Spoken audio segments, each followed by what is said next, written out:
Tonight on DC On Screen, Dan DiDio has parted ways with DC. We have an extended look at the Battinson suit, Ben Affleck's feelings on Geoff Johns, and his real reason for leaving Gotham behind, and Netflix apparently wants even more Lucifer. All that, so much more. Plus we answer your questions right after this well-placed advertisement of unknown content. Are you struggling to conceive? You have options, and at Piedmont Reproductive Endocrinology Group, we'll make sure you have the guidance and support you need. PREG is known for individualized fertility care that's unique to every patient. We take the time to provide a reassuring and empowering experience because we believe that you deserve nothing less. Let us help you on your journey to parenthood. Visit us at pregonline.com to learn more. Get the guidance and support you need at Piedmont Reproductive Endocrinology Group. Welcome into DC On Screen episode 585. I'm David C. Robertson, and this is my trusty co-host, Jason Goss. Hello. This is the podcast where we discuss the DC Comics multiverse on film and television, give honest opinions on projects upcoming and past, and believe that every version of a property is valid, even if we do not want it to be. If it's been released, it is fair game, so beware of spoilers, and welcome to the show. What's up, man? Yeah, same old. It feels like it's been forever since we talked. No, this has been a normal week. A normal, rainy as fuck week. You know, and I mean, I say it feels like it's been forever, but we just got up and peed together after doing a Harley Quinn season 1 review, so. We were on the phone. Yeah. While we were urinating, like best friends do. In real life, still not that weird. You know, you hit the opposite side of a tree kind of thing. I'm just saying we weren't looking at each other's dingles. I would wager that peeing in general has gone up in our area right now because it has not stopped raining in Birmingham for 5 fucking weeks. Right, it does have that effect. I don't mind because I don't mind rainy weather, but good God. Yeah. All right, so we've been casting for quite a bit tonight, so we're gonna go and get underway. Get underway. Rip that shit open. What I was trying to say. That's a spirit.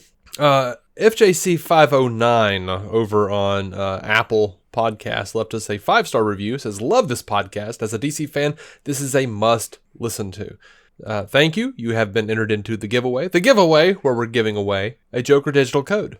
And this is the last week for that giveaway. And all you have to do to be entered is to leave us a written review on your chosen podcatcher service, Facebook, or share us on your social media. Then please take a screenshot or just tell us. Send us a message, whatever. Let us know you're officially entering the contest. There are plenty of people who already have the Joker digital code and really just want to help us out because they love us. I appreciate it. But if you... the rules are literally give anyone a shout out and then give us a shout out about having done so. Absolutely. And also, by the way, did you say it was the end of February? We'll do it at the beginning of March. We'll actually announce it at with the random number generator, and we'll do that. I didn't realize this was a leap year, so you got one extra day. I didn't catch that. Hell, we may have even talked about it, but I forgot about it until I was at work. We have a Saturday schedule that's a rotating thing. And somebody came up to me and was like, hey, we revised the schedule and you work next weekend. We had forgotten that was a fucking thing. So we were just going to be closed. That sucks. Oh, I don't care. I show up in overtime. Fuck it. Fair enough. All right. It's like 5 hours. I'm out by noon. Fuck. I don't care. Right. Now, I do want to thank our amazing patrons, and Jason does too. If you would like to join their ranks, please pop on over to patreon.com/DCOnScreen. $1 a month gets you every episode ad-free. $5 a month gets you that, plus extra episodes, like attention deficit discussions, chasing squirrels, Jason's pull list, and whatever the hell else we feel like putting up. Either way, you will get a shout out and a thank you on the show. Now, let's get into this news, man. Into the meat. Dude, Dan DiDio has left DC. It feels like a big deal, but I don't know the circumstances yet, and I don't know how to feel about it. No one does. This is the co-publisher who was, in charge during Infinite Crisis, 52, the New 52 relaunch, DC Rebirth. Yeah, he's a big chunk of the DC Comics history. And by the way, publisher who moved to co-publisher once Jim Lee, I believe, That's right. So Jim Lee is the sole publisher now at the moment. At the moment, which And is not a bad direction by any stretch. But by the way, do you know who appointed Dan DiDio as publisher? no. Who you got? Diane Nelson. My nemesis. Your nemesis, Diane Nelson. So yeah, it looks like there's going to be a little bit more of a changing of the guard over at DC, which we know that a lot of books aren't making their deadlines. There's been some issues with the Black Label, a lot of stuff that just hasn't really been great over there. They're not meeting their quotas or what they were expected to meet or something, from what I understand. Yeah, like production wise, not great. Content wise, pretty solid. And yeah, honestly, from all the creators that I've seen who are talking about, short of Rob Liefeld, who's apparently just like, fuck that guy, I'm good. This is fantastic. Literally all of the other creators that I've seen any kind of comment from have been very happy with their time with Dan DiDio. Like Scott Snyder even said, yeah, we've had our throwdown arguments, and I'm paraphrasing, but apparently they've had some very heated discussions about stuff. But he also said, yeah, but this is the guy who let me back all of the stuff. This is the guy that let me do the, what's the mirror? Sorry. Black Mirror. Black Mirror. Yeah. Who let him really get started in rewriting that universe. And fucking Scott Snyder's take on this universe has been phenomenal, like game changing, wonderful stuff that you can still go back and have another take on later. He's left enough stuff in the air that you can play with. Yeah. As far as I can tell, he made some really good calls, but yeah, there have been some production issues. There have been issues with stuff that haven't gone out anywhere close to the time they were supposed to. And I don't know if that's related. I really don't. I don't know from the history of every single issue if that's strange or if that's just how it is. I don't know. But DC hasn't come out with an official statement about it. Dan DiDio has confirmed that he's left, but he hasn't said anything necessarily about why. He also has been there a fucking minute. So if it's just a matter of him retiring unexpectedly, then okay. Yeah. Now, Ryan. Also, Huelsman, sidebar, might just be sick. Like sick in a way that he's going to have to deal with, because sometimes this is the kind of thing you see where it's just somebody's going to bail on something and then like, oh, okay, we have cancer. Oh, okay. Yeah. We don't know. We don't know what's going on. Our buddy Ryan, the amazing Rye guy over on Twitter, says, and apparently I deleted that. Cool. Oh, here we go. Here we go. Says, with Dan DiDio leaving DC, what are your hopes and more realistic expectations concerning the inevitable next crisis and reboot that will follow? Keep continuity going even though it's a massive mess at times, or truly go back to start from square one, or don't make the mistakes New 52 made where everyone but Green Lantern and Batman had fresh new continuities, thereby trying to force nearly 2 decades worth of Batman and Green Lantern continuity into a 5-year timeline, which I personally think is the biggest mistake of the new 52. That's a lot to unpack. I know. I would argue that Scott Snyder, with what he's doing right now over the last few years, has been slowly doing the next crisis the entire time. They didn't call it that. I tend to think that where they are right now, between Geoff Johns doing Doomsday Clock and we have Tom King doing some of his stuff, and who else? Snyder. Snyder, Tinian the Fourth. Williamson over on Flash. I think there are plenty of people. So many other people that I can't name off the top of my head. I think the best thing that they could do probably would be let Jim Lee just let Jim Lee steer the ship and keep the people in place that are in place and let them tell their stories. That would be my thought. But I'm not in the business, so I don't know what all that looks like or what all those responsibilities look like necessarily. I don't want to reboot though. I really don't. Like, I like Rebirth. I like where that's a lot of the stuff that I'm hearing is going, including Wally West in the freaking Metron chair. Flash forward thing? With Manhattan which is a Powers. result of Heroes in Crisis or Sanctuary, whatever you want to call it, which is a Tom King thing, which I wish I remembered who was writing Flash Forward, because they've done a great job. But I don't off the top of my head, and I'm sorry. I have to admit, I'm a little concerned about the 5G thing. I don't know where that's going, and I feel like that's a DiDio thing. I'm not super enthused, but I don't know where it's going yet, so I'm gonna give it a hard maybe. But from what I've heard, it sounds very much like a modern take on sort of what Darwin Cook was trying to do in New Frontier. Oh. And I actually really like what he did with New Frontier, where it was New Frontier. Yeah, where like the Justice Society and the Justice League happen in the same universe, et cetera, and there was a natural progression of heroes. I like that a lot. So I have seen that. I have seen that and some spoilers about what they're going to try to do with the timing of certain things. But it's a lot to take on in a world where I think there's already a lot going on. And if you look at the top 10 for the last few years of, best-selling comic books, DC is very well represented. I think the industry overall is declining a little bit because paper copies of shit is just declining. But overall, I'd be happy to see figures otherwise, but I don't think that, DC Comics publication-wise is really hitting like a hard spot in a rock kind of thing. Mm-hmm. So aside from like scheduling issues and some, problems with getting stuff out on time, I don't know. Like, I think they need to basically say, okay, this doesn't need to be. I think basically certain creators, if they just need to say, look, we need to have all of this done and ready to ship before we ever put out the first issue. Yeah. And sort of like how the movies are doing it right now, they definitely need to be like, this is main timeline. These are like the separate graphics and whatever that we do, or miniseries that we do with creators who get to tell whatever kind of stories they want to because they're comic book gods.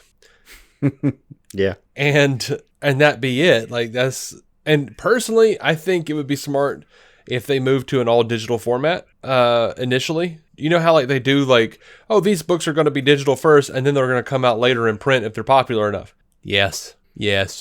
Cheaper digital first, later in print and trade if they're popular enough. I think that's what they need to do in this changing landscape. I get it. I wouldn't disagree with you, but I would, and even my pocketbook wouldn't disagree with you, but I do love having a copy of things. I understand. But I can get that copy later, so no big deal. Mm-hmm. See, I just really liked the collected works later. After, like, you can get the, it wouldn't even be that bad, if you... I get it. I will order digital copies of books, and then about at the halfway point, if I've decided that I don't care about the book anymore, I may just abandon it. And if I'm just still reading it voraciously at the halfway point, I'll actually just order a physical copy to have on my shelf so I can go flip that through later. Absolutely. And how about this? We were just talking on the Harley Quinn review about the possibility that DC Universe could just take all of their original programming, put it on HBO Max exclusively, no more production from DC Universe, and make that an exclusive comic book situation. Well, right now, we have to wait a certain amount of time, like a year or 6 months or some shit, for new stuff to come out. What if for DC Universe, they gave us a higher tier where you pay a little extra, and you get all the new books in digital format on DC Universe? I think that would be pretty fair. I would take it. I don't know. Like I said, I'm not in the business. I can't look at all that and go like, I don't either. We're definitely on the outside, but the industry is changing and something needs to be done. Yeah, absolutely. And I'm not sure if they're exaggerated or abnormal, but there have been some deadline issues and stuff like that. And and at least one meeting, they have a summit meeting every year where they talk about where they're going with each book. It's basically like renting a conference room and just going over everything with the people who were mainly on the books at the time. And the last one I heard about, it was just scuttlebutt, I don't know. But the last one I heard was very much this was an argument kind of situation. Right. So, yeah, maybe it was getting a little heated with him and the creatives. Again, pure speculation there. Yeah. No idea. Know. Just a possible explanation for a thing we know is actually happening. Mm-hmm. Not even pushing it. All right, let's pop over to Birds of Prey real quick. The numbers on that aren't great. They're domestically 72 million. 72,326,018. Worldwide, that brings it to 173,426,018. I think they'll break even and then some a little bit. And I'm sure their home video sales will be good. They're digital and whatnot, but I mean, they're well beyond breaking even, as far as I could tell. Yeah, as we mentioned before, though, I think a lot of people still don't even know that it's out there. And I keep talking to people who don't know that it's come out yet, or that it was even a thing in the first place, which is beyond me. But they don't live and breathe this shit like I do. So yeah, no, I get it, and I've had the same experience. But and I've had a few conversations with people where I've said like, "Oh yeah, this is great," and God help me, they've told me like, "Oh yeah, that's fantastic. That'll be out in a few weeks on my Fire Stick. So yeah, I'll check that out." Right.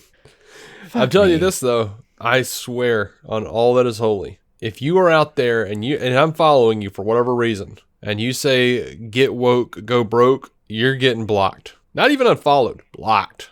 What does that even mean?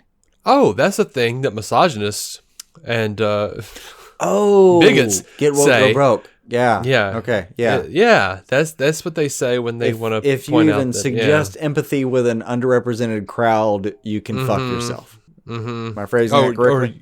Well, it's basically like, the general audience isn't going to support woke movies. You put a woman in charge or in the lead of a movie, or both, as the case happens to be here. Straight canceled. You're canceled. Go woke, get broke. Yeah. No more of that shit. I'm not, like, I have blocked every person I've seen do it. I'm on board.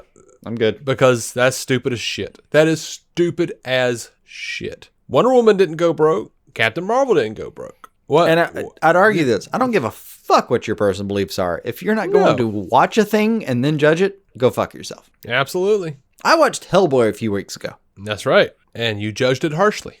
I judged it harshly. Deserved that.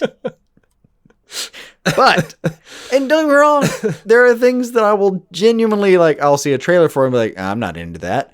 But that's all I know at that moment. I have been surprised before. Go fucking watch a thing before you give a shit about it. That's right. Invest. And the last thing I saw that about was not even a DC property or any comic book property. I finally got around to watching the first 4 episodes of Hulu's High Fidelity with Zoe Kravitz. Oh, fantastic! A wonderful reinterpretation, man. Totally gets the flavor right. Throws in a few more ingredients into the recipe. Changes things up. It's fresh, but it feels familiar. Like, it's everything you want out of a remake. Brings a really fresh perspective to that idea and that story. And I haven't gotten to watch the last 4 or 5 episodes, whatever it is. But I was excited about it and kind of went over to Twitter to see if I could find anybody talking about it. And the first thing I see was someone go, go woke, go broke. And I just blocked them outright. I was just like, you piece of shit. You didn't even watch the thing, did you? Yeah, no, I'm okay with that. And I was aggravated because even John Cusack was like, they'll probably fuck it up. I've seen that. It happened with the guy from Princess Bride, too. I forget his name. Oh, I don't know. But you know what I mean. Carrie Elway? No, the blonde dude, the main guy. Yeah, Carrie Elway. Oh, Carrie. Okay, sorry. That sounded familiar once I'd heard it again. But there was news a little while back that was like, we're gonna do a Princess Bride reboot, and he kind of said like, well, I mean, I don't see how you can. I don't see why you need to reboot such a perfect interpretation. Mm-hmm. And I kind of thought, you're not wrong. That is a fucking fantastic movie. Just yes, it is. Soup to nuts, a great movie. Mm-hmm. But are you saying 25 years later you can't possibly find a reinterpretation of that movie? Because I think we can maybe give it another go. Yeah, I think it'd be okay too. That's fine. And I realize this flies just right in the face of my take that I don't think remakes should be done as much. Yeah, but. Yeah, you can give me all the shit you want, and you're probably right that I'm making a slightly arbitrary judgment here, but was it perfect? No, probably not. I mean, to me, Shaun of the Dead is the perfect movie. Like, it as far as like the scripting of it, the execution, all of that, it's to me like a 100% correct film. And you can talk to me about my interpretation of the word correct if you want to, but that thing is a tight as fuck film. But if you ask me 30 years from now, or 20 years from now, I guess, hey, we want to try this again. Yeah, give it a shot, man. Go. Yeah. Same time, if you have a film premise as weak as Total Recall and you want to give that a shot 20 years from now, I don't know, man. I'm not on board. I don't know. I think I'm always on board. I might not be interested necessarily, but I'm always like, yeah, give it a whirl, girl. Let's see what happens. Yeah, I get it. If that makes any sense, I mean, just because they had the Adventures of Robin Hood doesn't mean they shouldn't have done Robin Hood, Prince of Thieves. I'm not saying Prince of Thieves was good in any capacity, but without Prince of Thieves being so bad, we would have never gotten Robin Hood Men in Tights. Which was glorious. Oh, it's going to bother me unless you tell me. What's the song? What were they singing about how they're men in tights? No, what's the song from the Costner interpretation? Oh God, I'll never remember that. It's gonna kill me. So again, there's probably people yelling at me right now. Are you talking about the Oh, it was Bryan Adams. Everything I do for you. Oh, yes. Everything I do it for you. Yeah. Which, by the way, I have never loved as much as I loved it on Arrested Development with friggin' Job and his racially insensitive puppet. Nice. Nice. God, I forgot about that. Yep. Anyway. Job, the avatar of old shitty songs that we're reviving. Mm-hmm. Literally the guy that comes out to Oh, Europe. Yeah. Okay. I'm just saying, I don't know what we were talking about. I'm so lost. I don't even know which property we're talking about. I think it was Birds of Prey originally. We were talking about Birds of Prey. Yeah. I don't know how we got into remakes though. I don't know exactly either. I do know that I understand that my interpretation of when a remake is valid or should exist is muddled, and I am perfectly happy to talk about it with anyone who wants to help me articulate the point, because I don't have it completely. Oh, I was going to say this. All right. Generally, I am okay with any kind of remake. I'm curious. I mean, a lot of these remakes, they just kind of go by the wayside and people don't really respond to them. And, then I go to Walmart and there's like the 25th or 30th or whatever, what have you, anniversary of the original film, and no one's talking about the other thing. And that's fine. I'm like, who cares? We saw another interpretation and it didn't attach to me the same way, and that's fine. But the one franchise I've always really thought like, yeah, no one better touch that shit is Back to the Future. And I was always really happy that Bob Gale had always said like, no, it's not going to be remade. There's no way. Until someone took a scene from Back to the Future and they did a deep fake on it and put Tom Holland's face on Michael J. Fox's body and Robert Downey Jr.'s face on Doc Brown. And since then, I cannot get the image of those two playing Doc and Marty out of my head in a remake. I would love to see that. Yeah. I mean, we kind of already did. I mean, a little bit, but I'm like, no, let's get Taika and do it right. It's solid casting. I could get behind that all day. Or James Gunn or whoever. Just someone who knows how to make a damn good movie. Yeah. I mean, screw it. You know what? I'm totally open now. Let's do every interpretation of Back to the Future that we can. Let's get one with Taika. Let's get one with Gunn. See how they do it differently. Let's bring in Zack Snyder. I want to see like Larry Fong doing like Back to the Future cinematography. Like, yes. If we're gonna do it, let's do it. Yeah. I want to see Larry Fong like blowing up that flux capacitor, dude. Like, that's what I want to see. Like, yeah. Let's just do the whole thing. Let's do I feel like every director now should it should be a prerequisite. It should be mandatory before you get to direct any other movie. You have to make a version of Back to the Future. You don't have to. You can use any element or none of the elements of the trilogy. This is your entrance exam, essentially. But the basic premise has to be the same. Yeah. Guy goes back in time. Crazy Doc character created time travel. That has to be the premise, basic premise. Let me try to sum it up. Normalish normalish dude meets crazy professor who has time capabilities, and they try not to fuck it up. Uh-huh. That sound accurate-ish? Sure. That's also fine. uranium. I think it was plutonium. Plutonium, sorry. I think. I actually think Was you're it? right. Sorry. Was it? I don't know. It's been 25 fucking years since I've seen a Back to the Future film. It's been like 25 days for me. It's been a goddamn minute. I think it is plutonium, though, once you said it. I think it's plutonium and the Ukrainians, I want to say. No, it was Libyans. Is it Libyans? Yeah. Goddamn Libyans with their plutoniums. Yes, it was plutonium, which he, later replaced with a Mr. Fusion from the future. So you could just throw trash and shit into it. Also, something I've always loved. O'Reilly's, the auto parts store. Uh-huh. You're familiar? Yes. It's in our area, $, but it's a national franchise. So they, yeah. They have on their website for sale a flux capacitor. It says out of stock and not available for purchase.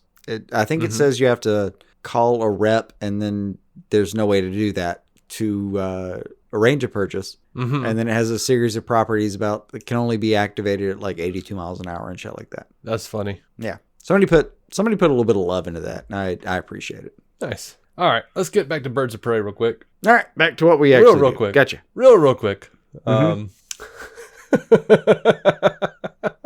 Maybe we should just change the name of the show. Portion. Let's just change the name of the show to Fans Without Boundaries. Yeah. Fans Without Focus. I like that too.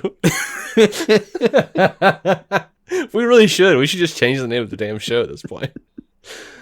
Oh. All right. Yeah. So it's this girl on Twitter, Lauren Nakeo Wynn, wrote, if anyone is going to see Birds of Prey again, watch Helena slide down the tunnel. One shot. Cameraman slides under Mary Elizabeth Winstead after she holds herself up. The camera then twists around to show her stabbing the goon. Hello, coordination. And the director, Kathy Yan, responded to this and says, that cameraman was our DP, Matty Libatique, who got destroyed by Mary Elizabeth Winstead and the 200-pound stuntman. That shot, going to black, was the collision. To be clear, Matty was totally fine, walked right out of the tunnel like the badass he is.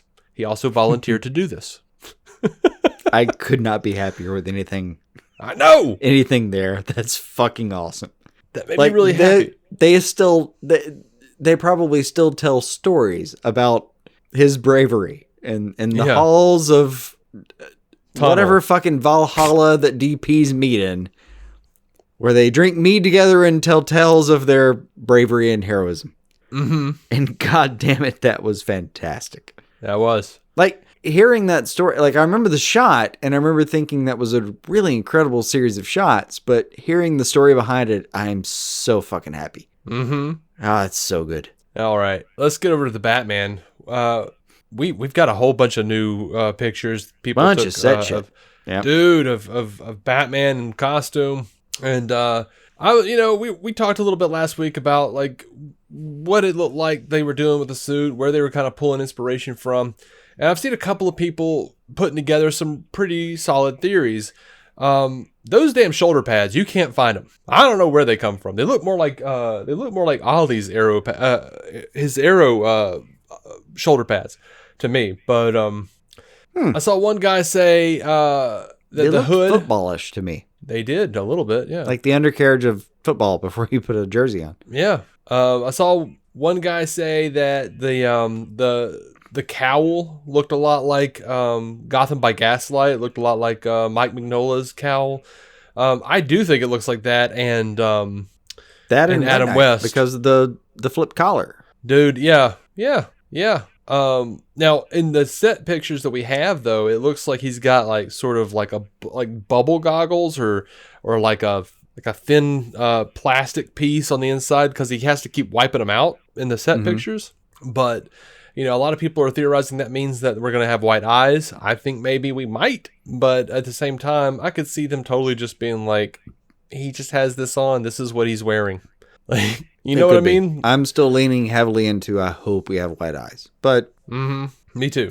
I'll take the interpretation. We'll deal with it as it comes. I saw a really close-up picture of the cowl, though, and I mean, it literally looks stitched together. Like, I've seen a few people bitching that it looks like some CW shit, and I'm like, no, it looks worse than CW shit, and I think this on purpose. It looks like a dude with a lot of money put something together and sewed it together him damn self. I can see that. Also, the CW shit, like, you remember hearing Grant Gustin bitch about his Flash costume, and it wasn't the neck down that he was bitching about so much. I mean, that part for him is pretty breathable, relatively doable. Yeah. I'm sure a pain in its own right, but the face, because they want him to emote in that face, he doesn't get to just have like a thing he puts on. That would look like some 1990s shit. Mm-hmm. These days, you have a little piece of latex that covers every little fucking piece of your musculature in your face. And by the way, lots of musculature in your face. Lots of emotive possibilities there. And they want them to all be able to interconnect and interlock and all that. So like Grant would bitch about being in the fucking makeup chair for 4 hours just doing his face. Because they would have to latex glue every little fucking piece to it. And I get it. That's a lot. Yeah. But it's there for a reason. It's, from a CGI standpoint, it's there for a reason. Yeah. Now, well, I'll say this. I've said it before. I'll say it again. What I'm hoping for is an eventual move to like Deadpool expressions. Like I want the wide eyes with Deadpool expressions. I really do. I really want the wide eyes. I think they're the best way to go, and I really appreciate a property picking them up. Absolutely. As far as this whole costume though, there's a lot to love here, honestly. Like the breastplate, the torso, that's straight out of like freaking Batman Noel, dude. That's like Liber Mayhem and Damned. That's all that is, with like, and like all the straps and stuff underneath the shoulder pads. Yeah. That's Arkham Origin, dude. They took that right out of Arkham Origin. The freaking belt, the leg belt. I love the leg belt. That shit's straight out of Year Zero or Zero That's Year. Solid. Yeah. Including his little motorcycle. Dig that shit. That's super solid. I didn't notice it at first, but the gauntlets. He's got the little Apple pencils. What'd you call them? Apple pencils. That's what they look like. Not really. They just. That's funny. You know what an Apple Pencil is? The little that you use to draw with and do stuff stylus? with on iPad? Yeah. Yeah. It just looks like he's got like an armament of Apple Pencils. See, I didn't catch it. Ryan Huelsman pointed it out to me, and he was right. That it really is reminiscent of the Court of Owl's Talon. It is. Yeah. Yeah. Except the Court of Owl's Talon looks like little miniature arrows. And these things... No, they were projectile for Talon. For him, it didn't look like they were going to be a projectile of any kind. Yeah, they look... They do. They look sort of like an Apple Pencil, or like maybe something that Dr. McCoy would use on Star Trek. I don't know. Honestly, I've spent some time thinking about, why would I do that to my wrists? And part of me just thought, you know what? We call them gauntlets. Like, if I was at home, like in my garage, trying to design a way to protect my wrists, which theoretically are going to be some of the most important, two of the most important parts of my entire defending myself capabilities. A bunch of steel rods just surrounding my wrists would be pretty fucking key. Probably, yeah. I mean, just literally, they could just be carbon steel rods going up and down my wrists. And I'm going to bet you it's going to save me a couple times. But they do have a very specific shape. Like they look like they're there for some sort of like removable purpose. Yeah, they seem so machine oriented, I guess. Like it seems like there's a reason they're shaped that way. But if you also told me, yeah, my best idea was to just strap some steel rods to my wrist, I'd be like, well, that makes sense. Right. And no, look, the shoulder, the shoulder, the bat symbol. I've seen a lot of people complain that there aren't ears on it, but there totally are. If you glance at it, you will see it looks like a bat symbol, because the way the breastplate is divided, it's like division, sharp. Yeah, the negative space does it. There's a negative space of it. There's a sharp division where it kind of like arches up, and it totally makes two bat ears. Yeah. Now, what's interesting though is we got a lot of these like clear daylight shots of the bat symbol or of the chest. And it looks like in between, whether or not you want to say guns or folded up batarangs, whatever they happen to be, it looks like there is a sort of a ridged cylindrical piece that looks like it would be removable that like is sitting in between them. Okay. I don't know what that is.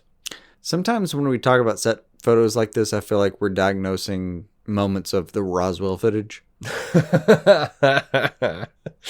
Oh, that's okay. I'm excited about Batman, dude. And I've seen a lot of people be like, why does he not have a cape? It's stupid. And like, dude, CGI, They'll add it guys. in post, man. They'll add it in post. Don't freak out.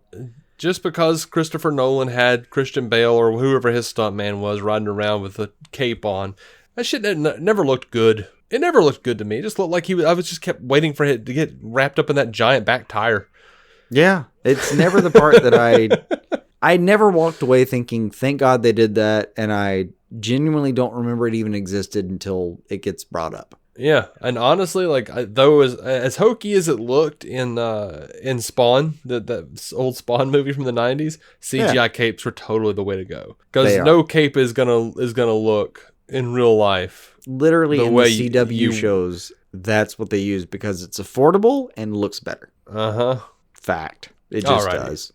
So, Jokes on Stu, SL Fricky on Twitter says, do you think the new Batsuit is a good match for what's said to be more of a detective story than we've gotten before?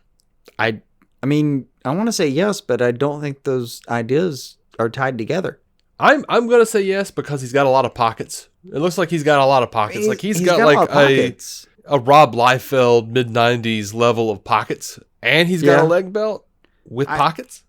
I think he's got a lot of detecting gear in there. I think I could deal with that. I can. I don't.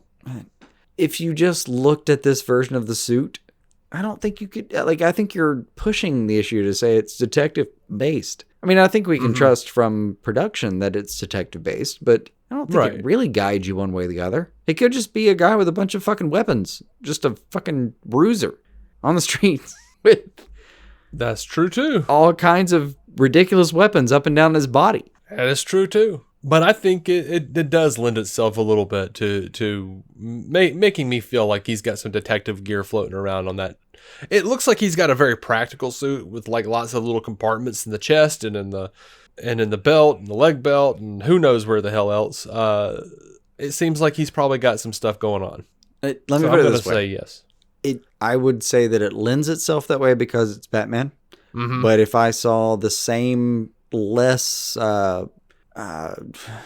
symbolized version of an outfit on anybody playing the Punisher, I would just be like, oh, he's going to kill a lot of people with whatever's in that belt. Right. Well, we would assume Batman's not running around with bullets and shit. I mean, we would assume, but who knows?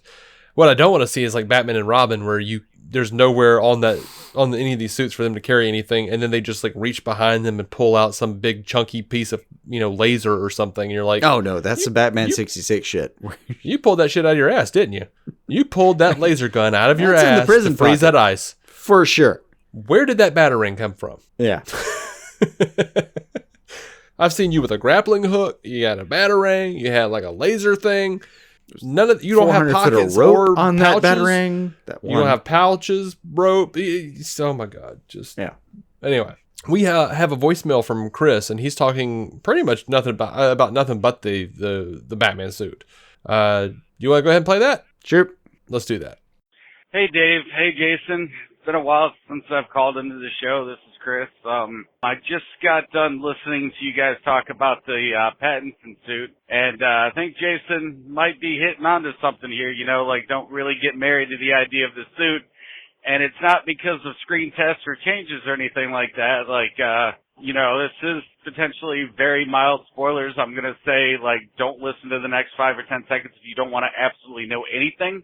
Fair warning. But apparently there's going to be a big confrontation in a cathedral early on in the film where that suit is going to get absolutely destroyed, and there's going to be another suit that comes into play after that. So this is kind of his prototype bat suit, which is why it looks the way it does, with the stitched together nose, like the Adam West kind of look. Even the gun, might have, if that is in fact Joe Chill's gun, might be the way that it is. But this is not only like kind of a proto like screen test for, fan reactions to the suit, but it's probably going to be a prototype suit within the movie itself.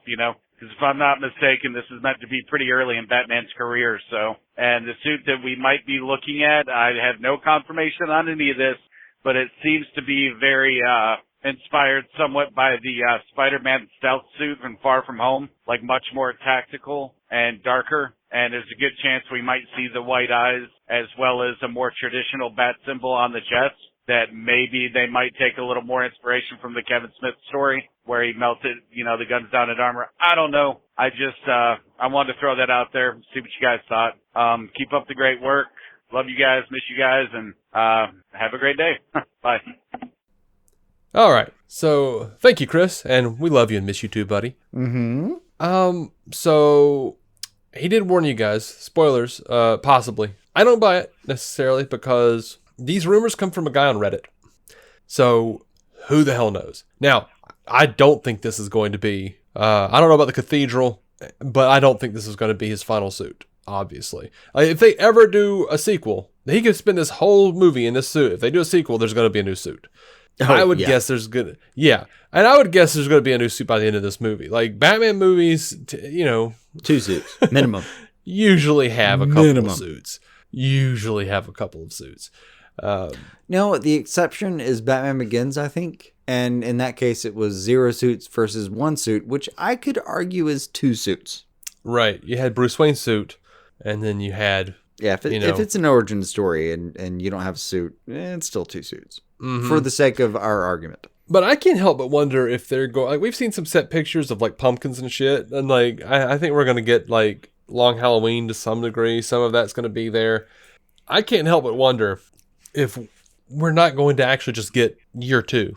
I'm wondering if we're going to get, like, the first, like, 3 or 4 years of Batman's adventures. Yeah. And an overarching detective story where you could really, like, push the needle with his arc and actually see him through at different times. If I was Matt Reeves, that's totally how I would do it. Like, you could basically get from origin to at least one Robin in one fell swoop. In like 25 minutes if you wanted to. Yeah. And I think that would be unprecedented. We would have never have seen that. You can go through several villains, establish several villains that, you don't necessarily have to have origins for the general audience.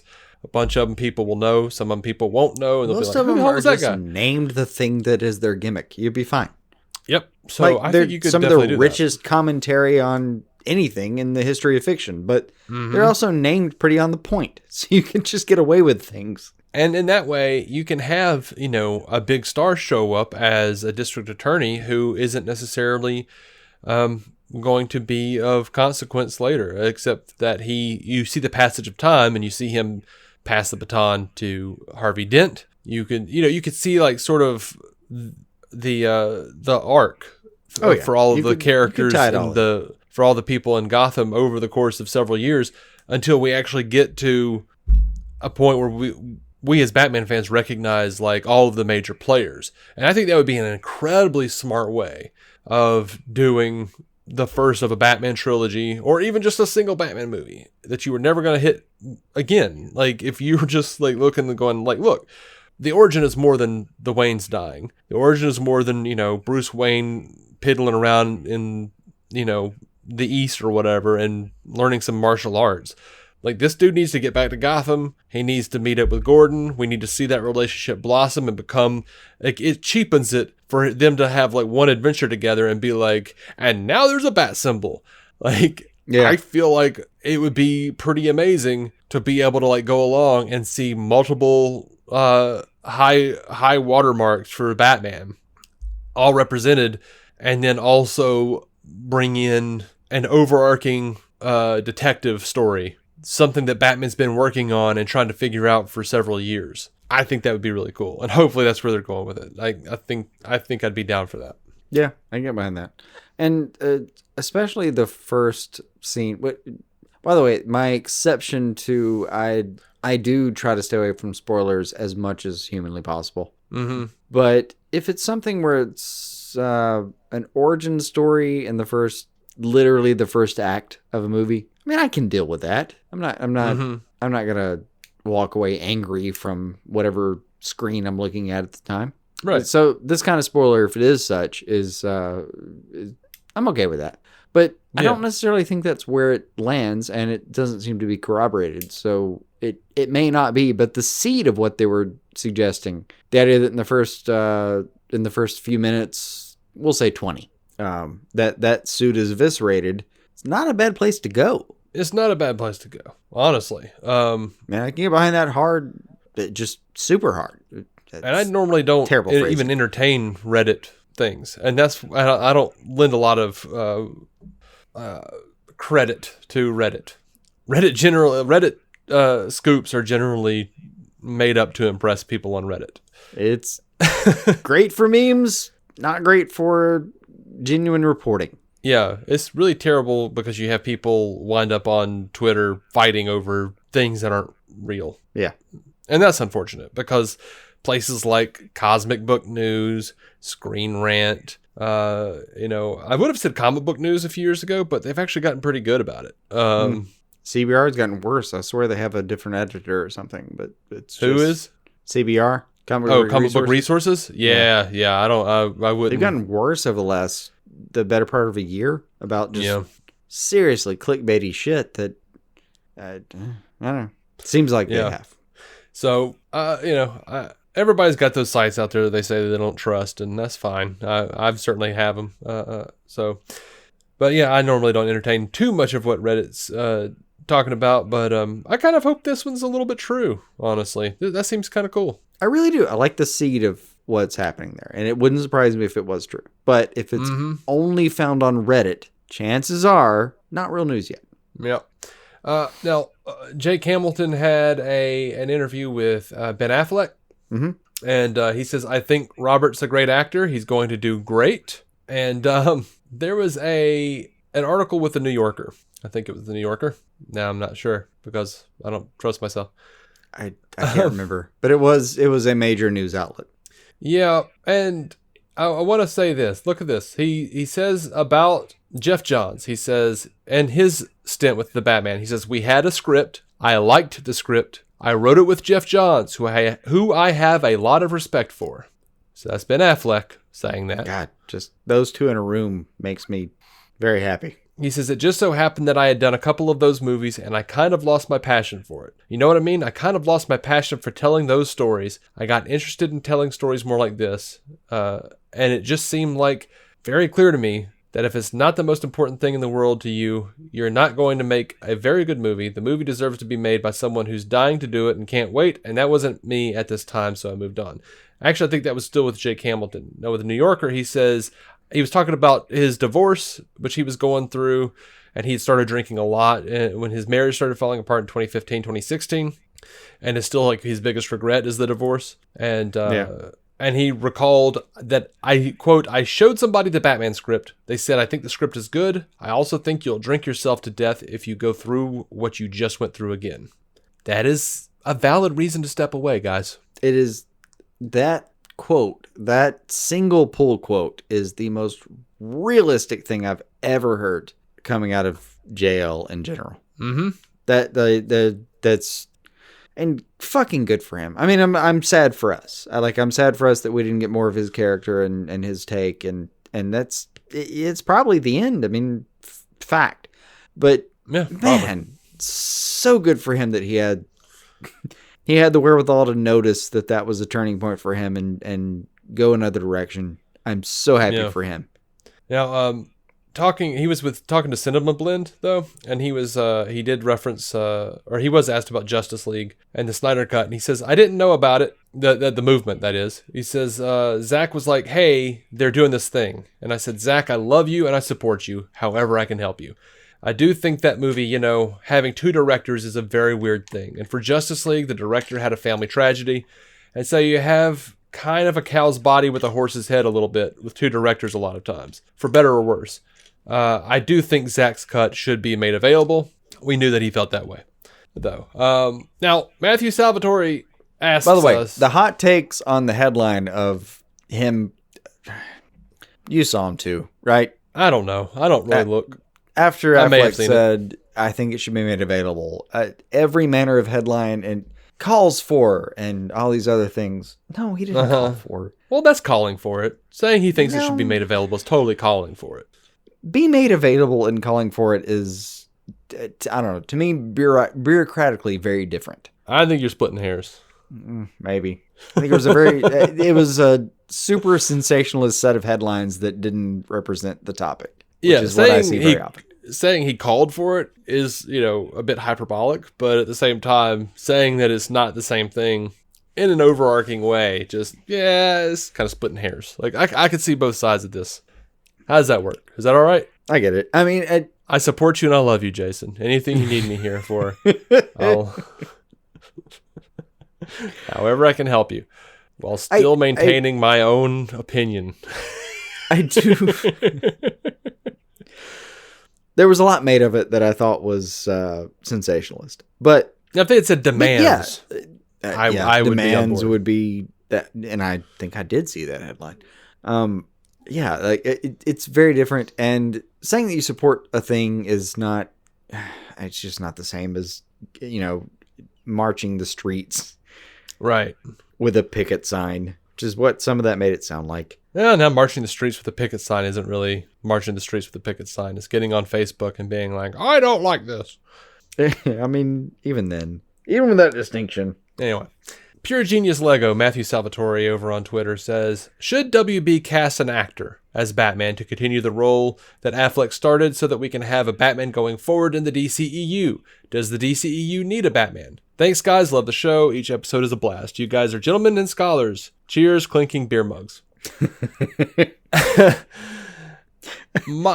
I've never heard that emoji said lengthwise, and I love it. And that's how he typed it out. Oh, is that? Oh, fantastic. I thought it was just like that out. The opposing beer mugs and emoji. He may have, you know what? I copied and pasted it. He may not have typed that out. It may have just copied over and like pasted with, I don't know. May have just translated it for you. It may fantastic. Have. I don't know. But look, I personally, I don't think we need a Batman in the DCEU necessarily. We can, make mention, like I've talked about this before. I think they could take Richard Citrone, throw him in. We have like we don't ever have to really see his face. They can keep him in shadow, make him more of a mystery. Just have like a, Batfleck sound-alike murmuring things at Justice League members or whoever you need, and it would work fine. Yeah. They could also, because of so many mentions of Batfleck being too old for this in Justice League, they could literally have Ben Affleck come in and just play Bruce Wayne, and that be it. They could have him come in briefly and pass the torch to Dick Grayson. They could have him come in and play old man Bruce Wayne, who passes the torch to friggin' Terry McGinnis. They could do Batman Beyond straight up. DCU, Batman Beyond. Let's just do it. There's so many different options. So many options where they would be like, hey, guess what? You can make the movies you want to make. You can care about all the things and still be part of the universe. You don't have to get into shape now. So all of that pressure, which is, by the way, a tremendous amount of pressure, is off. You're 50 years old. Don't worry about working out. You can sit in this chair and mutter curses at this young kid in a Batman suit, and we'd all be fine with it. It sounds fun. It sounds like a thing I'd like to see. I think they should. I think that's probably where they should go with it, is to say, hey, Ben, will you come back and play Bruce in some capacity? Yeah. And then have Richard or another stuntman actually go forward being Batman, or a new actor playing either Dick Grayson or some other iteration of the mantle. I mean, and knowing that Flashpoint is still supposed to be, or Flash movie is supposed to still be a Flashpoint movie. Mm-hmm. You can do a lot of things with that. And you could. The fact that the CW is now part of this universe in a way. Mm-hmm. There's plenty of room to play. You can make this work. You can make a recast work. You can make not even a recast. You can make Robert Pattinson a new member of the Justice League, and you could still make it work. You could do that too, yeah. You have no boundaries at this point. Just choose your universe and go forward. There's nothing I would not do the Pattinson. I wouldn't do the Pattinson thing. I would try to retain as much of Affleck in canon as I can to make those fans happy. You could easily hand the baton off. You could. With very little effort from Affleck. Yep. Very much could. Let's get over to the Suicide Squad real quick. Someone asked over on Instagram, James Gunn, how much research do you do before writing the script for the movie, like comic-wise? James Gunn said, well, before writing Suicide Squad, I reread every single Suicide Squad comic. I'm not sure if every single or reread is my favorite part of that sentence. Uh-huh. But I love both of them. I'm also a little bit wanting to say bullshit because there's so many. But a major line of it, yeah. If he's willing to drop that line, I'll bet he's read a fucking ton of Suicide Squad comics. Oh, I believe him. I think he's read every one. I can deal with that, yeah. Yeah. Now, someone also asked him, what was that second choice you had in mind for a DC movie? He says, I had two. Maybe you'll find out someday, but not today. I hope to. And he was also asked by a fan to name his favorite script that he's written so far. And he says, my favorite screenplays, you mean? I love the movies. I love the movies I directed all the same so far, but I think I love the Suicide Squad script the most. Also, love the scripts for Dawn of the Dead, Super, and the specials. God, Super was so fucking good. Mm-hmm. Yeah, that was a fantastic one. Yep. And so Steve G just wrapped the Suicide Squad here in Panama. Mm-hmm. He says, what a fun 6 months it's been. Thanks, James Gunn, for letting me be a part of it. And then James Gunn threw out this saying, you're welcome. And you're incredible in the movie, even though you might not be quite who people think you are. Hold on. I don't know what other people thought, but I thought King Shark. I thought that's what we had heard over and over again. Me too. I was just taking a quick look and yeah, that guy. Okay. Uh-huh. I thought that's who I was dealing with. I don't know, but damn. I usually like that guy when I see him. Yeah. Over to New Gods. Tom King was talking a little bit about the process. He says, we're in the middle of the process. There are words on paper, and they look nice. I can verify my assumption from the beginning. Now that I've seen Ava write, that she's a modern-day genius in storytelling and finding emotional beats. It's not a surprise, but it's a relief to know that your assumption is true. I can tell you the biggest challenge of the whole thing is to make it personal and make it good. Not make the bureaucracy of Hollywood and comics and all that stuff get in the way of a singular vision of what this story is about, which is about Jack Kirby and his world. Man, that's all I needed, man. Those are goddamn good words. Those are great words. And he's a good writer. I'm sure I'm being canceled right now by saying it. He's a great writer for DC stuff. Mm-hmm. Oh man, I'm excited. I mean, I can't even imagine. God, imagine a Mr. Miracle movie with exactly that novel. Mm-hmm. Yeah. I don't want that, to be fair. Like, I actually want like a New Gods movie. Oh, I want a New Gods movie. I'm just saying, if that's his credentials, just roll him right the fuck up to the table. Yeah, absolutely. And he's normally pretty accurate about what he's talking about. Like, just following him on Twitter, he's normally pretty straightforward about what he's writing and how he feels about it. And I appreciate that. Yeah. Brintac Prime over on Twitter. This is the guy that does Fans Without Borders and Marvel Squadcast. He asks us a question here. He says, do you ever wish you could go back to just finding out a movie or about a movie when you see a trailer, watching the movie, and not following all the behind the scenes stuff? All the time. Yes, absolutely.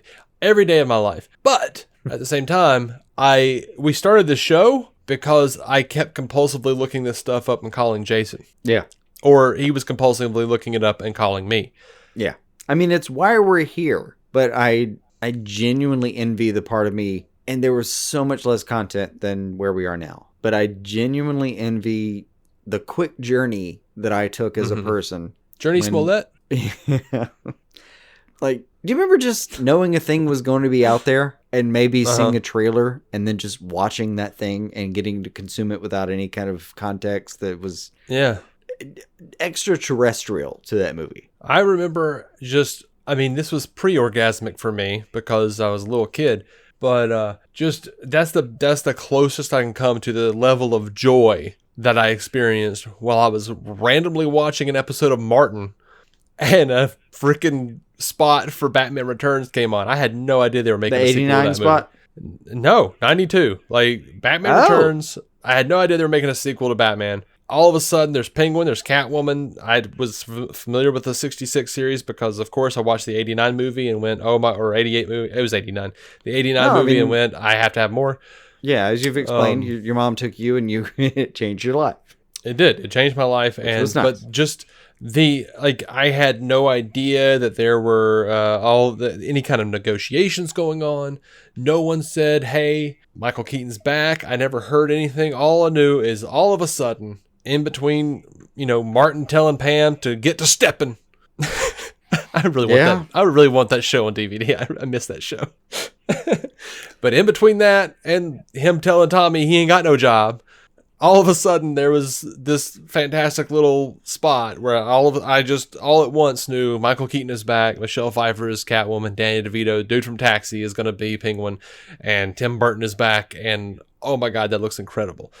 And it was one of the most exciting things. It's like the most exciting time I could remember, just like shock and awe, just suddenly like, bam, this is happening. And because of instances like that, I kind of needed a fix, and I started subscribing to film magazines and ruining my life. Yeah. Because now I know everything, every production problem. I've got Wizard magazines out the wazoo. Goddamn I know set photo. Yeah.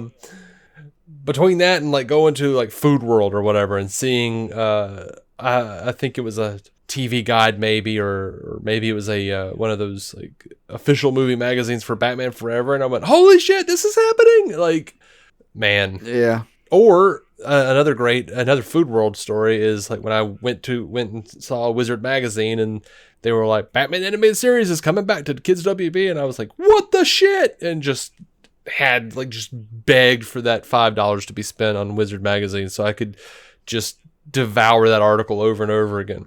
Yeah, I do miss. I've been looking for that fix ever since. That's my drug. I get that. Yeah. For me, some of it started so early I don't remember. Like I'm looking at right now the 2 tickets for Superman 4 that are on my wall that my dad bought that are just. He apparently was so impressed by my viewing of it. Like he said, I'd never been so still for so long. Like that's, and I do actually have memories of when I was about 3-ish having a Superman outfit that I just would not take off. I mean, bathe, that's it. And then there was a gap, like, and I also had a Spider-Man phase where I was super into Spider-Man for a minute because fucking great character.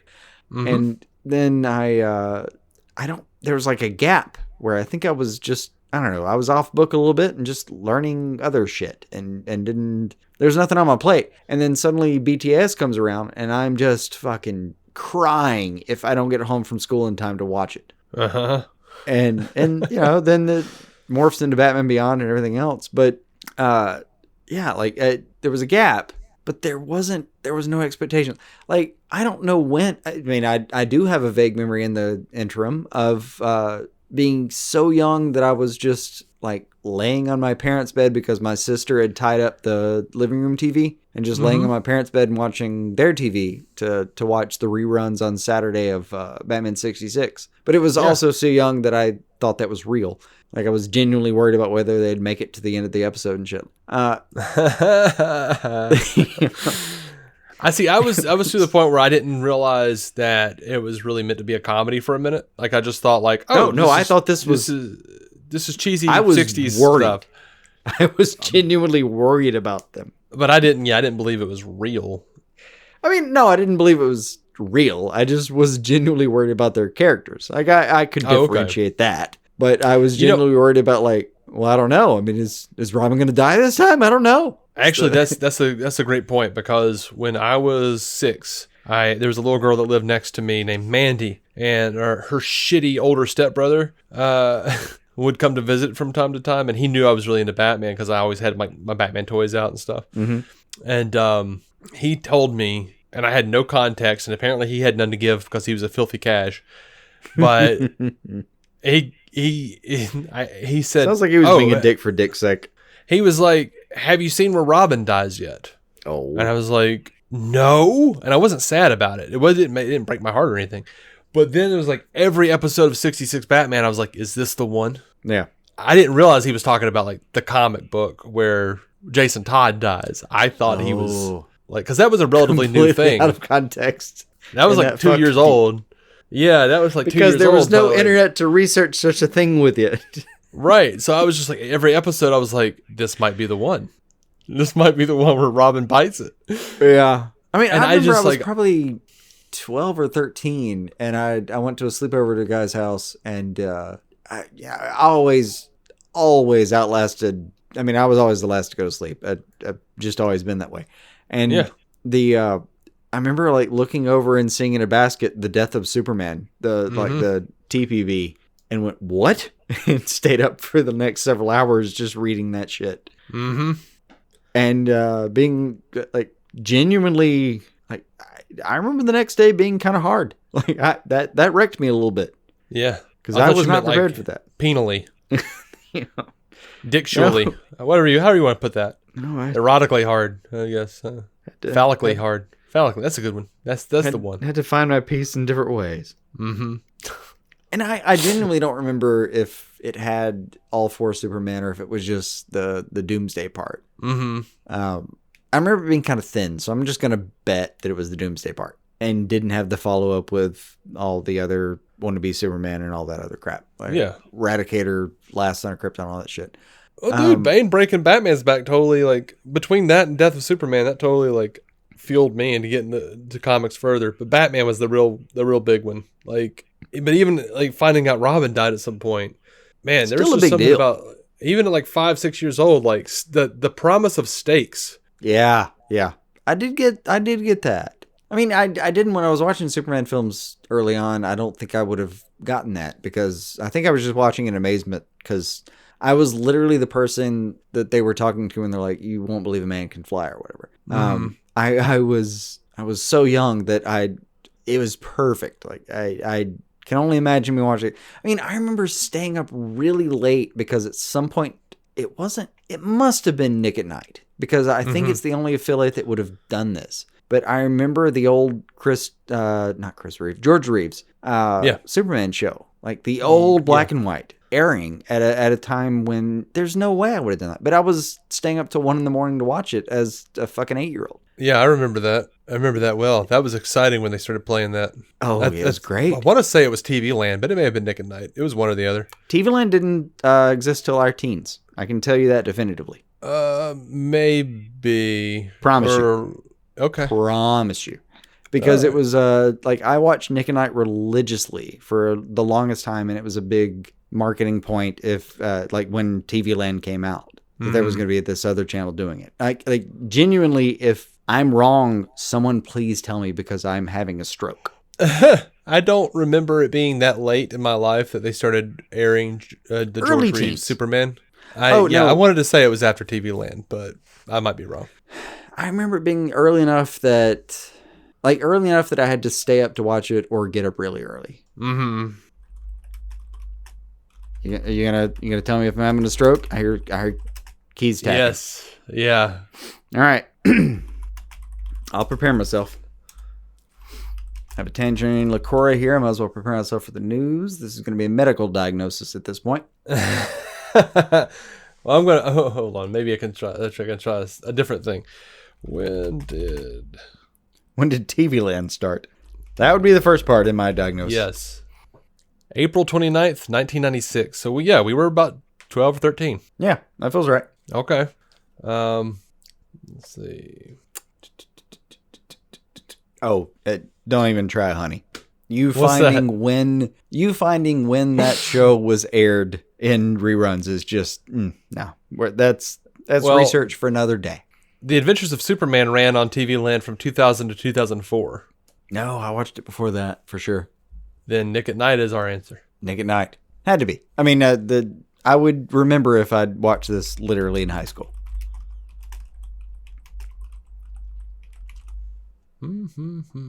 This is another moment where people are shouting at us. I know. Just get on with the show, you We bastards. didn't know. There is no more of the show. This is how we're wrapping up. I promise you that right now. Tell you what, we'll wrap up with this mystery. Let Dave get to the bottom of it. I may or may not have had a stroke. We'll finish that mystery as well, and then we'll wrap up. We'll get out. I really hate to tell you this. What? The Adventures of Superman does not appear to have aired on Nick at Night. Nah, maybe not Nick at Night. just around the same era that I was watching stuff. Mm-hmm. But it was definitely not that late. Retconning your own history now because you've been proven wrong. All right. No, it was so early. There's no way. Uh-huh. No fucking way. All right, let's I didn't have time. I was running. I was working my ass off in the theater department of high school my entire high school career. I did not have time to watch Nick at Night. All right. Oh, look, we got a little bit of TV news. Shoot. Oh, God. We have TV news. Oh, fuck. Okay. Yeah. You want to go to a break for a second? Yeah, sure. All right. We're back from commercial, I guess. Commercial. All right. And TV Land research. We got a couple questions here, but real quick. The Flash, The Death of the Speed Force, and Legends of Tomorrow, Mr. Parker's Cul-de-sac. They were originally scheduled for March 3rd. They're going to be delayed with reruns, probably to avoid competing with Super Tuesday coverage. So that's happening. That's fair. I reported this a couple weeks ago I shared the TV Line link. Looks like Netflix is talking about doing a 6th season of Lucifer, which would make total sense because that show has done incredibly well in the streaming. Yeah. It's like the most streamed show of 180 as far as how much I love it. Yeah, if they keep it up, the quality up, I'm totally down. But if they start treading water again, nix it. Yeah. Did I tell you the wife, I convinced her to watch it last week? I don't think so. And somewhere during the middle of that, I kind of chimed in, like walked past, and she was still watching it. I said, "It's a different show, right?" It's incredible. This is way better. Mm-hmm. To the point where mid-episode on the finale of last season, I walked through and realized she was watching it and said, "Are you tied to this right now?" we got Evelyn to sleep so that I could watch the rest of that with her. Mm-hmm. Because I just wanted to watch the finale again. Yeah, that's fair. All right. So that 4th season that Jason was just talking about is going to be available digitally on May 11th and on DVD the next day, May 12th. And Warner Archive is going to be releasing the season on Blu-ray, as they've done with previous seasons. And Brentech Prime, once again, has a couple more questions for us. He wants to know why we think Connell is the best Superboy, first of all. I kind of personally think that he doesn't have much competition because, like, the original Superboy was pretty much just like Superman Jr., except he was just younger Superman, you know? Yeah. I don't really like that's even compared to the Superboy that was like a teenager that was completely out of context and did not make any sense. Yeah, I like Connell because he's in my head I subscribe to the continuity where he's, you know, a mixture of Superman and Lex, and that he's like constantly kind of battling both of those sides are battling each other inside of him to some degree. I like that he went from like the 93, 94 cocky asshole kid to still being kind of cocky, but, you know, having friends, learning to trust people, actually sacrificing himself. Like he became a broader character. And plus he has a leg belt and a leather jacket. Which doesn't hurt a thing. There's a lot to that character that I love. At the same time, if you gave me Jonathan Kent, I kind of love him too, especially in the new, like the takes they're doing now where he's just Superman again, but with new problems and new context, and his best friend's Damian, who it's kind of fun to see their relationship where you see John Kent with all the possibility and wonder and hope in his eyes, and you see Damian just a boy raised from very different circumstances. Yeah, but their relationship I've always found very endearing. Factually, and in the books as they are currently, that those two love each other very much, and clearly like enjoy hanging out, just in the sense of just in the old sense of the word, like the Lewis Black sense of the word, hanging out. They can just spend time with each other, and they enjoy it, and they value it. I like that. I can feel you. And they're kind of like a characterization, like a cartoonized version of their older selves. That's kind of fun to watch. Yeah, I can see that.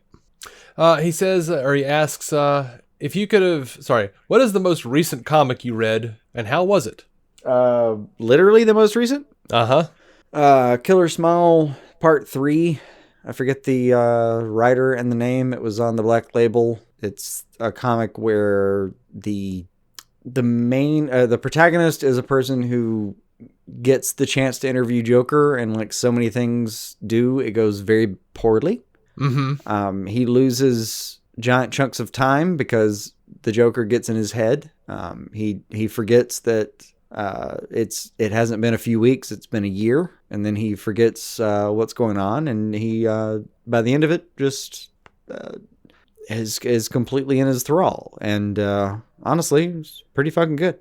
Cool. He completely abandons his family. Yeah, it was pretty great. Short of that, it would have been the new Justice League run, which looks pretty fun. Basically, speaking of which, the Eradicator is back. Oh, cool. And honestly, the last frame of that is spoilers here. I'm sorry, but Scott Snyder's off the book. I forget who's on. I'm sorry. A lot of writers, a lot of books. All right.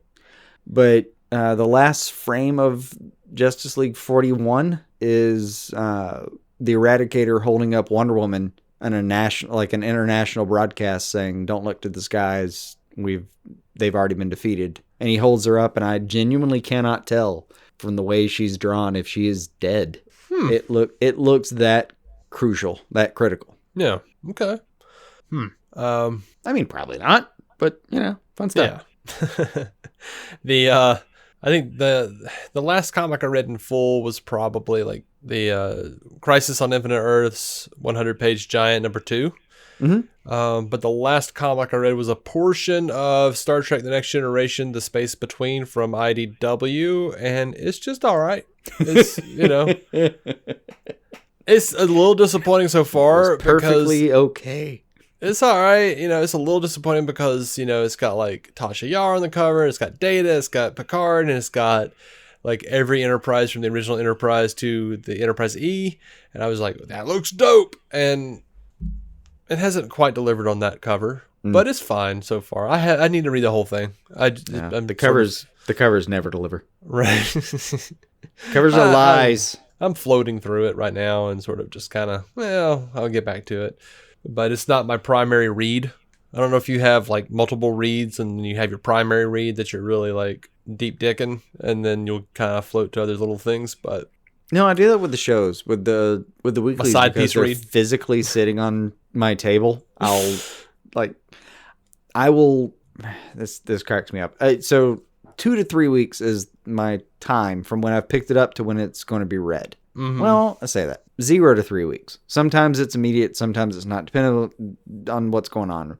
So, but I'll have a stack of comics, up to 4 inches high of stuff that I'm only a few weeks out on. Mm-hmm. And when it comes time to actually read them, before I read them, I will go back and recategorize, and I'll do it A, by publish date, and B, by how much I'm interested. Yeah. So it'll be like a tiramisu of layers of stuff that I've decided that no, this one's top. As soon as I get a chance, I'm reading that, and then I'll subcategory of other stuff that week, and then go back, because I don't want to read. I don't want to read into a week before. Yeah, makes sense. But yes, I categorize that way for sure. Okay. Stuff I'm more interested in than the other stuff. Yeah. Also, the DC continuity goes first outright, and then the other continuities go second. Mm-hmm. In case I don't have time to get to all of them. Right. Well, my primary read right now is Consider This by Chuck Palahniuk. It's a book on writing from one of my favorite writers. So, yeah. Yeah. That's what I'm doing. Brent asks, if you could have picked one person from across DC to show up in Crisis who wasn't there, living or not, who would you pick? Kyle Rayner. Easy. Blue Beetle. They've teased that damn Blue Beetle quite enough for you, haven't they? I mean, I'll take Kyle Rayner out all day, but fucking give me goddamn Ted Kord. Fair enough. I feel like that's funny because those are two characters they have, or those are two I would watch a show franchises. With those two. Yeah. Those are two franchises, I guess. Blue Beetle and Green Lantern, they've teased probably more than anything in the CW. Yeah. And that's what we said. Yeah. I just don't want Hal because I like Kyle better. I get it. But, yeah. To me, he's a more interesting character for me personally. But yep. Not that Hal Jordan doesn't have a lot of shit going on, but Honestly, there's not a single Green Lantern that doesn't have like a major focus. Like fucking even including Jessica Cruz. Like her story right now in the books with Jessica is she not to understate it, but Darkseid came at her with the Omega beams. Mm-hmm. She came back. That's right. That shit don't happen. That's great. Right. Yeah. Brent also wants to know how cool we think John Kent is, even though he's not as cool as Connell. I will say this. I am unfamiliar with John Kent as a teenager. I know that he became a teenager and that he subsequently went to chillax with the Legion. Yeah. I do not know him except through Super Sons largely, and I haven't read all that. I've read enough to go like, this is a lot of fun. I want more.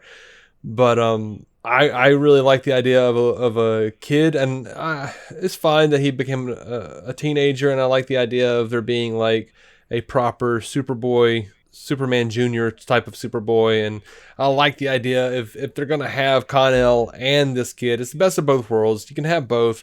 Throw one in the future, keep one in present day. That's fine. But I also really like the idea of a playmate for Damian. I like the idea of having that relationship, and I really like the idea of having like a little boy running around with Superman, and having superpowers. I just dig that. I think that's cool. I like the idea of like a kid running around with his dad being superheroes. I really like that. So, that part's a lot of fun. And they're both cool in different ways. Like Connor's kind of what's the word I want here? I'm sorry, I'm blanking. Affected. You're gonna tell me the word, and I'm gonna be really mad at myself. I'm not gonna tell you the word because I don't know what the hell flippant. You're talking about. Oh, okay. Nonchalant, aloof. That's the word I wanted. Yeah, aloof. He's got that kind of cool to him, and whereas John just has this wide-eyed optimism. Yeah, just fucking experiencing the world, kind of cool. Where like you don't even acknowledge it as cool per se, just an enthusiastic character, like you're behind him. Yeah, which is one of the reasons. Which is the reason I love him so much with Damian, because he's just like, I love my mom and I love my dad, and like I have superpowers and that's awesome, and everybody's cool, and oh my god, this is awesome. And then you have Damian's like, dude, chill. Yeah. Have I told you? What the hell's wrong with you? I think I've told you this. One of my favorite beats from the recent run with John is like he gets aged in the comics. Oh, thank God! I thought you were saying AIDS. It's like that's a dark turn, Bendis. They would literally be super AIDS. There's no fucking way. He gets aged. Like he goes on this journey with Jor-El, who is back for reasons. And he goes on this journey with Jor-El through space and time, and because space and time work the way they do, he comes back and he's way older. Right. You know, like 7-8 years older or whatever. And yes. I do believe I just complained about that. Old enough that Cal is pretty peeved about it. But he's also happy he's back because it was a question about where the fuck he was for a second. Mm-hmm. And one of my favorite beats is on Earth 3, there's like a Superwoman that is Lois with her face. Yeah. And they have a genuine fight, and he does what he has to get out of it, but he doesn't go overboard. And he's explaining like in the, like the 17-year-old hyper can't get the words out of your mouth fast enough way of explaining things kind of thing. Mm-hmm. He's explaining stuff in that tempo, and he has a moment where he kind of explains that, yeah, on Earth 3, there's you, and it's your face, but you're Superwoman, but you're fucking awful, and turns out I don't have any deep-seated resentment because I didn't actually want to hurt you. Mm-hmm. I really loved that beat, because there's always that beat. Like, when they want to use it, the writers always have the beat, oh, new face, oh, these hidden emotions that I wanted to talk about, and sometimes they're perfectly valid and a lot of fun to play with. Other times it's just a trope, could have leaned on something else, do something more interesting, and really loved them throwing that under the bus that no. He loves his parents. There's nothing like that going on here. That's pretty good. That he's well adjusted. Just Earth 3's fucked up. Yeah, absolutely. All right, man. We got 2 more questions, and these come from Wobbly Boots 85. Hit it up. Wobbly Boots says, your top 3 strange bedfellow team-ups. Oh, fuck. I don't know if I can do that off the top of my head. I don't either. Like, Like I copied and pasted that right when we were about to start, and I was like, well, shit. I can give you two. Okay. And they're from the comics recently. Okay. No Justice, I guess about a year and a half ago, where they all got into different teams that Brainiac designed to keep the world from collapsing. Mm-hmm. Some of the teams on that were like, it would be like Harley, Lobo, and I'm having trouble coming up with a third example. But some of the teams in that were ridiculous. Like, it was like Team Wonder, Team Mystery, Team something, and Team something.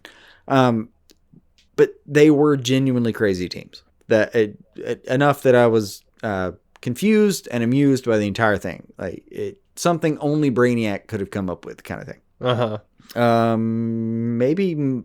Maybe more than that, the recent run of Justice League Dark, where the major team is Wonder Woman, who, by the way, is the most magical creature that has ever existed, just unlocked. Blue Devil for a second, Detective Chimp for sure, John Constantine, Swamp Thing, who's having some trouble recently, but they're going to help him out. Who else? Who was the really crazy one? Constantine. That was my favorite of the weirdness. Man-Bat. But Man-Bat who's figured out a formula so that he has his mind, but he retains the bat form. Oh, he did Professor Hulk. Yeah. Oh, yeah. They did Professor Hulk. Okay. I'm not sure. Dope. I can do with that. Not sure how far back it goes, but they referenced it as though it's a thing that's happened. And also, Kent, and I forget his apprentice's name, but without the helmet for the longest time, until they absolutely had to. They avoided the actual helmet of Dr. Fate for as long as possible. Nobu? Is it Nobu? Yeah. I felt right. I wasn't trusting myself. Yeah, those. I want to go with those. Those are good answers. Also, given our last review, I'm going to go with King Shark and Dr. Psycho being on the same team, and I was super excited about it by the end of it. Yeah, okay. That counts, I think. He didn't really give us a whole lot of specifications here. Yeah, I think we get to play as long as we want to. Yeah, I don't know. I'm going to say, my favorite of all time that I've seen so far is Batman and Lois. There's a great arc that Jeff Loeb did with Ed McGuinness, where Lex is president, he's got the kryptonite, and Lois and Batman think that Clark's an idiot or is too much of a Boy Scout, and he needs to find a way to get in there and get that kryptonite away from Lex. And Lex, Superman's like, dude, he's Commander-in-Chief, man. He's the highest office in the land. I'm going to respect the office. We're good here. I'll deal with it my own way. And Clark's full of shit. So they decide to break into, they created an elaborate scheme, and it's just to get this kryptonite out of the White House. And it's just really fun. They call in favors. They've got other Justice League members or former members helping them out, go through an elaborate, scheme to get in there. And as Lois picks the lock or whatever and opens the door, Superman's just standing in the Oval Office waiting on them, looking at them like, you idiots. And it was just so fun. And I just love the team up. I really do. That's pretty good. In Event Leviathan, they did something similar where there's a moment between Batman and Lois where they talk about something Clark's doing, where they say yeah, he would have shown up by now, and they deduce something. But the team that unravels that is Lois, a couple other people, Question. That's actually a good version of a team up. Lois and the Question on the same side. That could be fun. Yeah. Event Leviathan was a lot of fun. I thought of something I've never seen before. Batgirl and Commissioner Gordon. Oh, yeah. If you did it where Gordon doesn't know who Batgirl is and she's trying to hide her identity, that could be pretty interesting. In a way they hinted it in the animated series, because that one episode where he kind of nods to knowing. Right. But if, I'm not saying he wouldn't know, but if she didn't realize he knew and was trying to hide her identity, and they were, she was trying not to say certain things, trying not to call him dad, trying to maybe even have some sort of, maybe she takes one of Bruce's voice modulator things.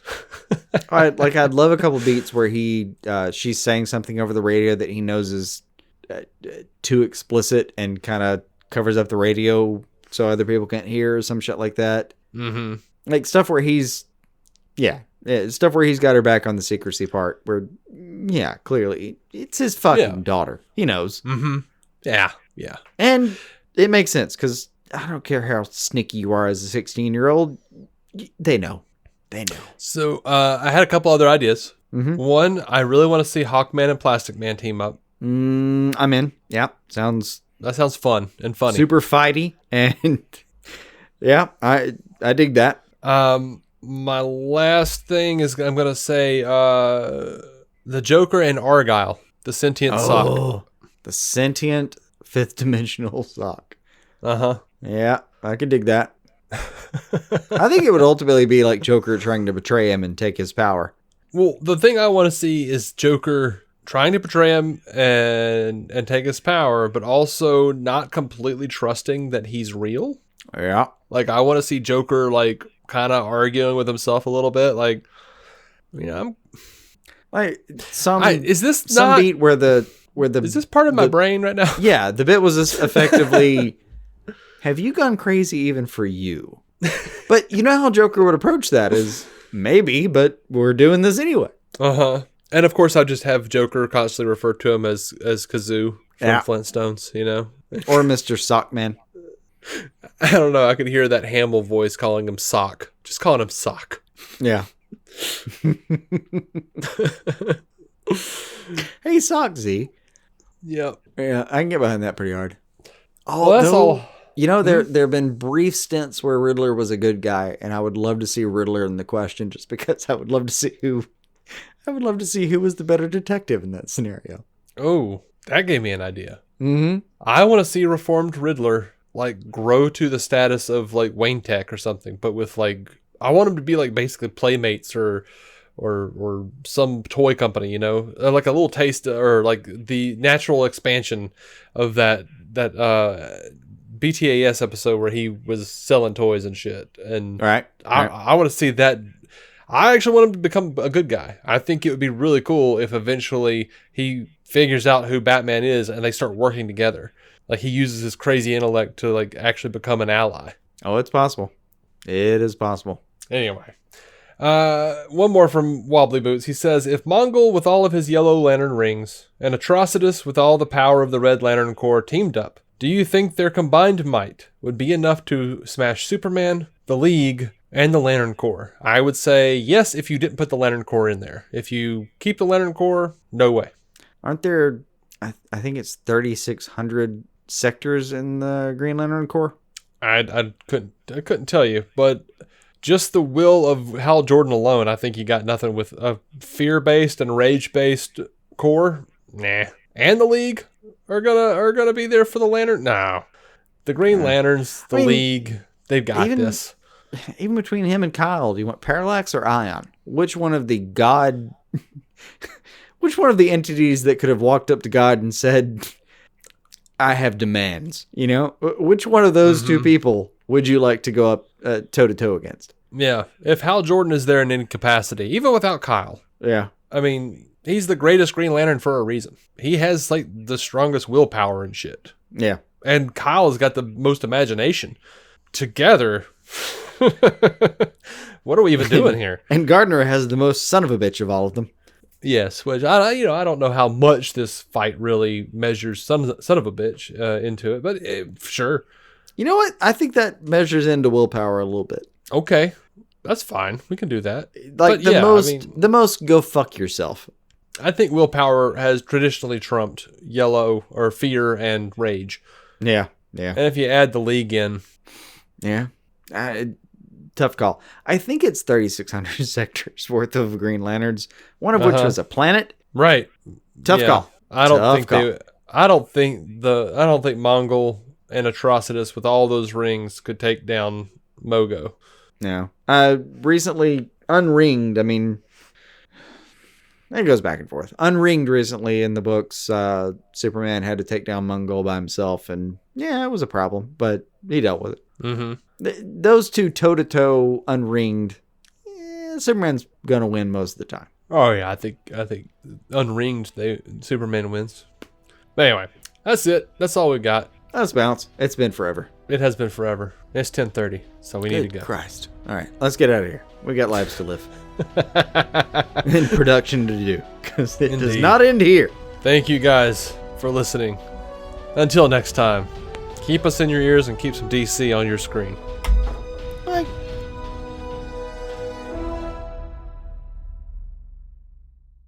Our intro music is by Jason Goss and Michael Shackelford.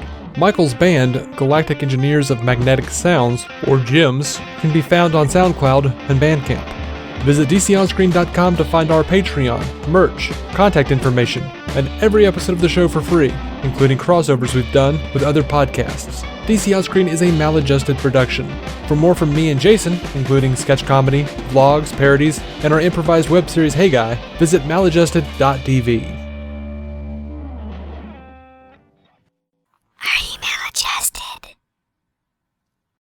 Are you struggling to conceive? You have options, and at Piedmont Reproductive Endocrinology Group, we'll make sure you have the guidance and support you need. PREG is known for individualized fertility care that's unique to every patient. We take the time to provide a reassuring and empowering experience because we believe that you deserve nothing less. Let us help you on your journey to parenthood. Visit us at pregonline.com to learn more. Get the guidance and support you need at Piedmont Reproductive Endocrinology Group. Why don't more infant formula companies use organic, grass-fed whole milk instead of skim? Why don't more infant formula companies use the latest breast milk science? Why don't more infant formula companies run their own clinical trials? Why don't more infant formula companies use more of the proteins found in breast milk? Why don't more infant formula companies have their own factories instead of outsourcing their manufacturing? We wondered the same thing. So we made ByHeart, an infant formula company on a mission to get a lot closer to the most superfood on the planet, breast milk. Our patented protein blend has more of the important and most abundant proteins actually found in breast milk. We're the first and only US-made formula to use organic, grass-fed whole milk, not skim. We even conducted the largest clinical trial by a new infant formula company in a quarter century, with clinically proven benefits like easier digestion, less spit up, and softer poops versus a leading infant formula. And we make our own formula in the USA and our very own factories in Iowa, Oregon, and Pennsylvania.